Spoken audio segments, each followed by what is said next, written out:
నమస్తే, మీ senior journalist దేరంగల Krishnaiah. కృష్ణార్పణం Jagan నాటకం అనే అంశంపై విశ్లేషణ. ఈ రాజకీయ పరిస్థితుల ప్రకారం మీడియాకు అటు తర్వాత రాజకీయానికి పోరాటం జరుగుతూ ఉందా అనే ప్రశ్న ఆంధ్రప్రదేశ్ ప్రజానికానికి రాక మానదు. ముఖ్యంగా ఒక మీడియా సంస్థ యజమానిగా ఎదగాలి అంటే ఎంత కష్టం ఉంటుంది, ఎంత నష్టం ఉంటుంది. అటువంటి సామాన్యమైన వ్యక్తి ఒక ఈనాడు కావచ్చు, రామోజీరావు, అటు తర్వాత ఆంధ్రజ్యోతికి సంబంధించి ఈనాడు తర్వాత వేమూరి రాధాకృష్ణ కావచ్చు. వాళ్ళ కష్టం, వాళ్ళ నష్టం వాళ్ళకు తెలుసు. ఏ విధంగా అభివృద్ధి చెందాలో, ఏ విధంగా ప్రజల వద్దకు పోవాలనో, ఏ విధంగా ప్రజలను ఆకట్టుకోవాలనో అక్షరాల ద్వారా అక్షరాలను పేపరు మీద చూపించి అక్షరం ఇది కరెక్ట్, ఇది శిక్షణ కార్యక్రమం, జనాలకు కావలసింది ఇదే శిక్షణ అనే అక్షరాన్ని చూపించిన రామోజీరావు. తరువాత వేమూరి రాధాకృష్ణ అనుకోండి. అక్షరం నక్షత్రాలు మారాయి. ఆ నక్షత్రాలలో సవాలచ్చ వక్రమ నక్షత్రాలు వచ్చాయి. శని నక్షత్రం కూడా ఉంటుందేమో తెలియదు, కానీ అక్షర జ్ఞానం కోసం అక్షర ఆయుధాన్ని అక్షరంగా వాడుకొని ప్రజలతో అక్షింతలు వేయించుకోవాలన్న తపన కొందరికే ఉంటుంది.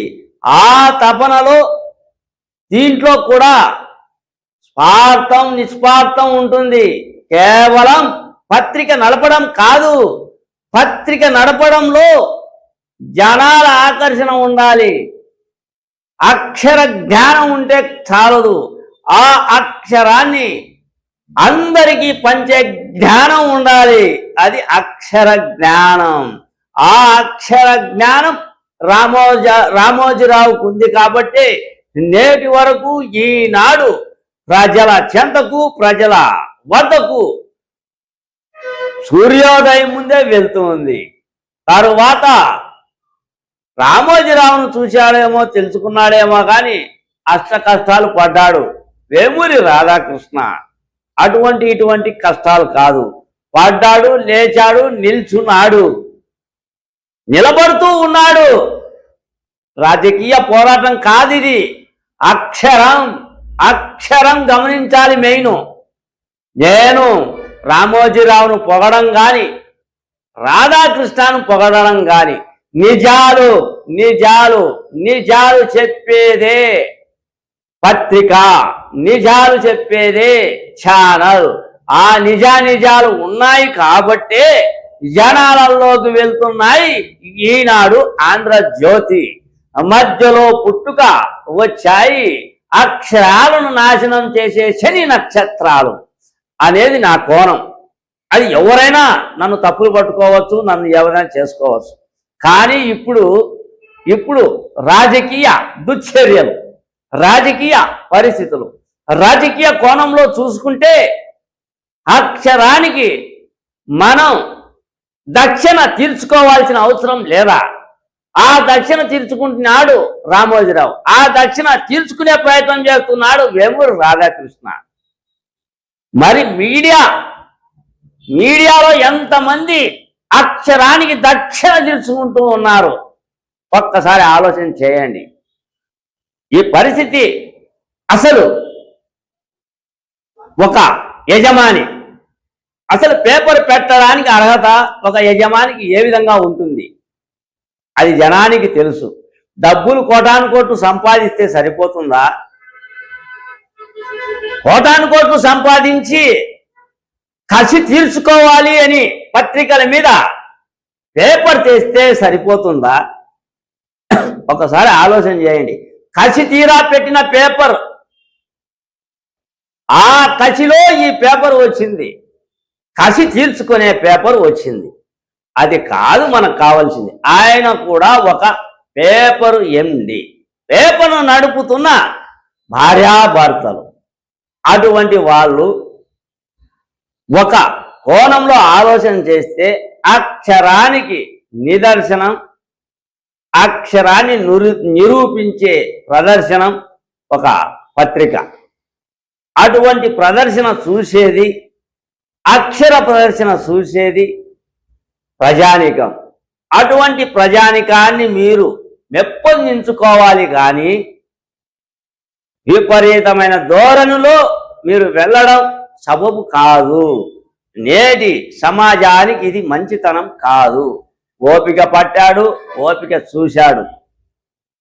కృష్ణార్పణం. వేమూరి రాధాకృష్ణ, ఆయనకు తెలియదా చరిత్రలో ఎవరు ఎక్కడ, చరిత్రలో ఏ రాజకీయవేత్త, చరిత్రలో ఏ రాజకీయ అసత్య ఆరోపణలు, చరిత్రలో ఏ రాజకీయ నాయకుని డబ్బుల సంపాదన, చరిత్రలో ఏ కోణంలో ఎత్తుకున్నా ఆంధ్రప్రదేశ్లో కావచ్చు, తెలంగాణలో కావచ్చు, ఆ రాజకీయ నాయకుని చరిత్ర వాళ్ళకు తెలియదా? అన్నీ తెలుసు. తెలిసే పత్రిక నిలబడుతూ ఉంది. అరే అనేది నిలబడుతూ ఉంది.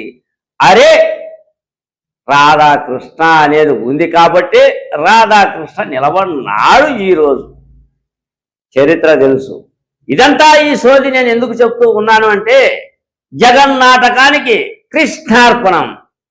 అది ఎందుకు వస్తుందో, ఎందుకు కలుగుతుందో తెలియదు కానీ వేమూరి రాధాకృష్ణ ఆంధ్రజ్యోతి ఆయనకి, జగన్మోహన్ రెడ్డికి ఇది రాజకీయ పోరాటం కాదు, ప్రజల్లోకి వెళ్తున్న నినాదం ఇది. అక్షరాన్ని తొక్కాలంటే నిరక్షరాస్యులకు తెలియదు. ఇది అక్షరాన్ని చదివిన వానికి తెలుసు అక్షరం ఆయుధం అనేది. నిరక్షరాస్యులకు తెలియదు. ఒక్కటి గమనించుకోండి. కృష్ణార్పణం జగన్ నాటకానికి గెలుక్కున్నాడు అక్షర జ్ఞానిని. నిరక్షర సమాజంలో ఉండే వాళ్ళు ఆ పరిస్థితి కొనసాగుతూ ఉండడం వల్ల అక్షర జ్ఞానం తెలిసిన వ్యక్తి ఒకటి ఒకటి ఒకటి ఒకటి ఒకటి ఇప్పుడు బయటికి తీసుకునే పరిస్థితి తీసుకొచ్చాడు. ఆ నోటితోనే, ఆ వేలుతోనే, ఆ అక్షరంతోనే ఇది నీ పరిస్థితి అనే చూపించే అక్షర జ్ఞానానికి నాంది పలికాడు వేమూరి రాధాకృష్ణ. వాళ్ళతో చెప్పించే పనిలో పడ్డాడు. ఈ దినం నుంచి ఈ వీడియోలో, ఏబిఎన్ వీడియోలో చూస్తుంటే అర్థమవుతుంది. పాత చరిత్రను గెలుపుతూ ఉన్నాడు. బొత్స సత్యనారాయణ కావచ్చు, మాణిక్య వరప్రసాద్ కావచ్చు, ఇతర నాయకులు కావచ్చు, సీనియర్ జర్నలిస్ట్ కావచ్చు, సీనియర్ నాయకులు కావచ్చు, వాళ్ళతోనే మొదలు పెట్టాడు జగన్ నాటకాన్ని. అక్షర జ్ఞానంతో జనాల వద్దకు తీసుకునే ప్రయత్నం చేస్తూ ఉన్నాడు. ఇది కృష్ణార్పణం జగన్ నాటకానికి. నేను జగన్ను తప్పులు పట్టేదానికో, వేమూరి రాధాకృష్ణ గారిని తప్పులు పట్టేదానికో నేను ఈ వీడియో చేయలేదు. పరిస్థితుల ప్రకారం ఒక వ్యవస్థ, ఆ వ్యవస్థ దాదాపుగా ఉండవచ్చు స్వార్థం ఉండవచ్చు. స్వార్థానికి కొద్దిగా విడుపు ఉంటుంది. ఆ విడుపు ఖచ్చితంగా ఉంటుంది. మానవ జీవితంలో స్వార్థం లేని వ్యక్తి ఉండడు. స్వార్థం లేని వ్యక్తులు ఈ సమాజంలో ఇక్కడ తిరుగుతూ ఉన్నారు అంటే అందరికీ స్వార్థం ఉన్నట్లే. పెద్ద పురుగులు ఎవరు లేరు. స్వార్థం లేని వ్యక్తులు ఎక్కడ ఉంటారో అర్థమవుతుందా? అడవిలో ఉండాలి. ధ్యానాలు చేసుకోవాలి. గడ్డాలు మీసాలు పెంచుకోవాలి. ఏం పెద్ద జ్ఞానవంతులు ఏమి లేరు ఈ సమాజంలో. ఇది ఆలోచన చేయాలి. అయితే జనాలు ఇప్పుడు ఉండే సోషల్ మీడియా, ఇప్పుడు ఉండే దినపత్రికలు, ఇప్పుడు ఉండే ఛానల్స్ నిజానిజాలు గమనిస్తూ ఉన్నాయి. దాన్ని ఆలోచన రీతిగా తీసుకొని రాజకీయ నాయకులు మారాలి. మారదు మారదు మారదు అంటే మార్పు చూపిస్తారు అక్షర జ్ఞానులు. ఇది మీరు తెలుసుకుంటే భవిష్యత్తు ఉంటుంది, లేకుంటే కృష్ణార్పణం జగన్నాటకం. అంతే. మీ సీనియర్ జర్నలిస్ట్ దేరంగుల కృష్ణయ్య. నమస్తే.